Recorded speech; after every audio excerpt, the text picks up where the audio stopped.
So in today's video, we're going to show you oysters. We're going to chop it up a little bit with two of them to give them a little bit of a different kick, but let's get into it.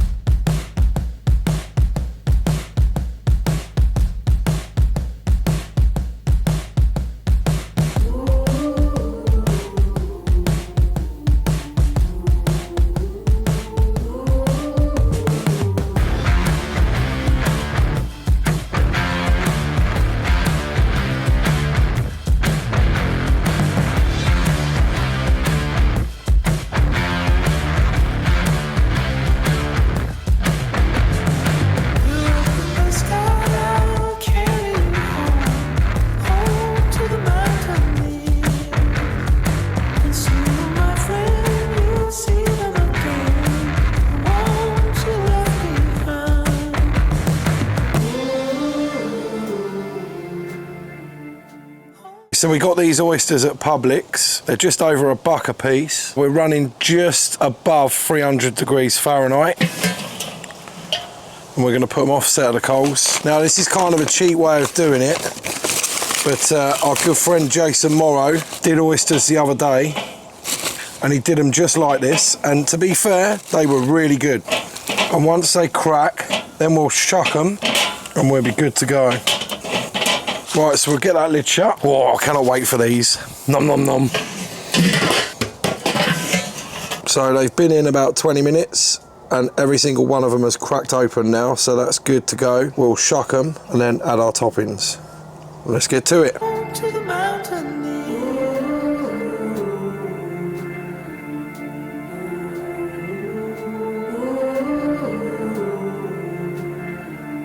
Home to the mountain.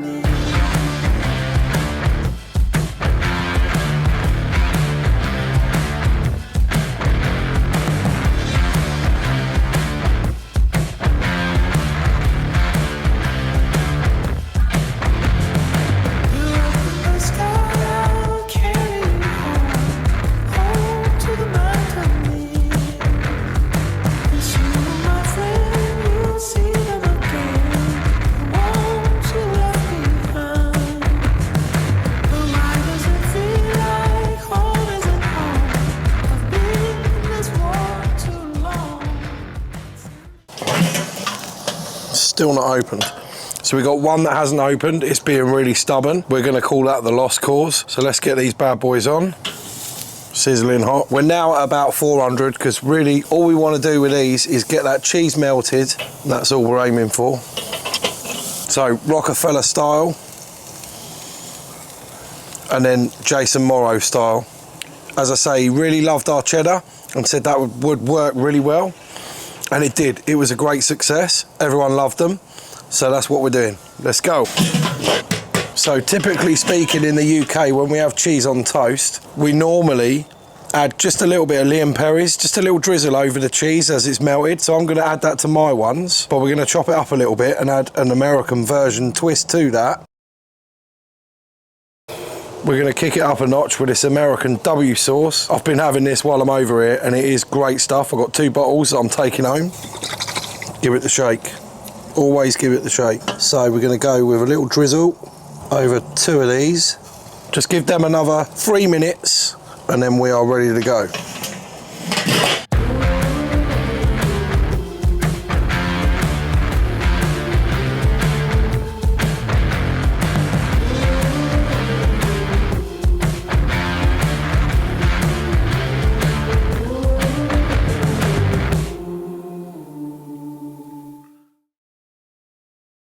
So Rockefeller is in the middle.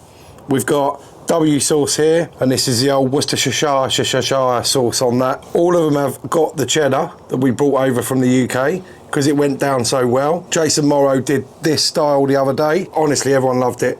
The Americans are loving our cheese. And then Rick said he was going to step it up again by doing Rockefeller. What's Rockefeller all about? Well, oysters, you're either for them or against them. It doesn't seem like anybody's in the middle, but for those people that aren't too keen on the oyster, you can cook them, and this makes it a little bit more palatable for everybody. And even people that don't eat raw oysters will sometimes eat oysters Rockefeller. And basically you have a topping that consists of a garlic or shallot, cheese and cream with spinach mix. And then typically you cook them in the oven, but we made them on the grill today, which is great. But you can sometimes finish them with some panko breadcrumbs and then toast those off in the oven, and it gives it a little bit of a different texture.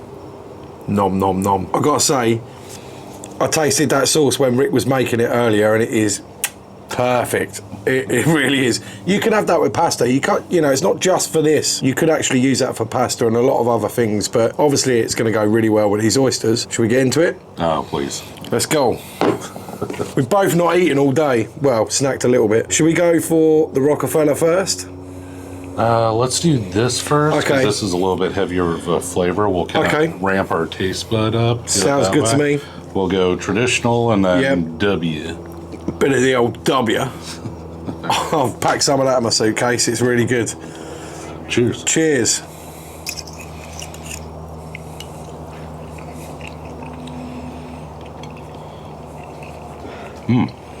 That does work well.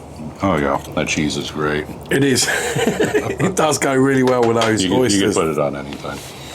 Right, so you can taste that Worcestershire sauce in there. I got a feeling that this is going to come through heavier. I have put a little bit extra on compared to that, but let's get into it. W sauce. Cheers. Cheers.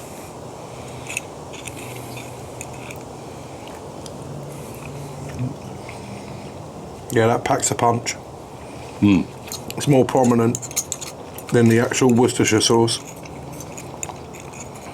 Oh, that's great. A little bit more of a barbecue flavor on there. We didn't smoke these, by the way, either. We just went straight up charcoal, but you still get that barbecue flavour. For the grand finale, let's go the whole. Yeah. Man, this guy looks packed. I'm going to out. go like that. That one looks packed out as well. Oh, Cheers. Oh, mate, Oh. the creaminess. You can see the creaminess of that. Yeah, I can see what this is all about already.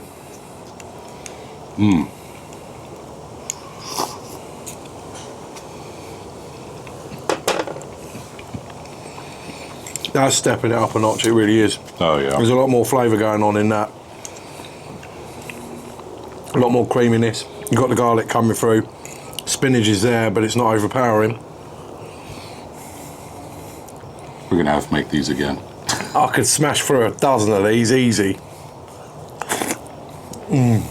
It's that sauce. Yeah. I can imagine that with a nice bit of pasta. You could put it on a shoe. Yep. Oh, mate, sorry, I forgot to go cheers with that. I was just Oh, it's too all good. keen to get in. I don't blame you.